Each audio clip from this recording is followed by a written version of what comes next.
You've told us very briefly about Ephraim. Tell us, when did he receive his surgery and what has his role been in going forward? Yeah, well, that's a fantastic story. I must tell you. Actually, I get goosebumps just talking about it. So on the 28th of September, Ephraim had his corrective surgery to his cleft lip.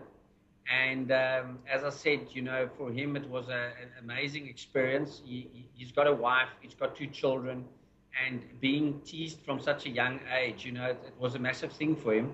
So I had the privilege of meeting him beforehand. It was actually quite funny. He had a bit of a moustache that needed to be shaved. And then I went in there and he was standing in the bathroom getting ready, and he was, he couldn't shave himself with the razor that they gave, and I actually had to shave his moustache off for him. So we bonded really quickly, and then went through for the surgery. As I said, it took about 45 minutes. Dr. Conrad Pienaar did a fantastic job on his lip to do the corrective surgery. And Ephraim, when he came out, he was under local sedation, so it was like sitting in a dentist's chair. It was phenomenal. And then he came out and was absolutely um, amazed at how he looked, the big change, and just the whole sense of gratitude and thankfulness for what Operation Smile and Sipla has done in his life. And I'm sure he's a changed man.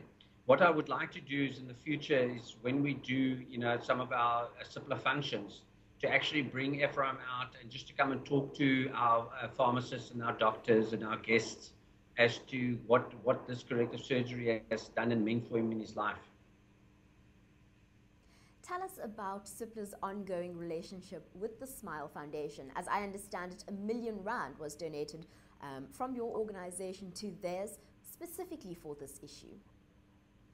Yeah, so Sipla has been going at this for roughly about 10 years. So David Greer, our managing trustee, went on his first run when him and Brahm ran the Great Wall of China. And as I said, there was two purposes for that. One was to raise awareness. Secondly was to generate funds. And since that first run that took place in 2006, so we're going on close for 10 years for next year, nearly a decade, we've raised in excess of R8 million and have done over 2,000 corrective surgeries for children with cleft lip and cleft palate.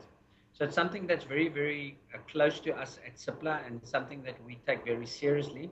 And I think after the outreach, the biggest learning for me was it just inspired us to do a better job around awareness and to do more for these children and to raise more funds going forward so that we can do more of these corrective surgeries, because it's actually a very easy operation in 45 minutes to as I said, to give a child his God-given right to a smile. Reinout van der Westhuizen, thank you so much for speaking to us today. Thank you, and thanks for having me.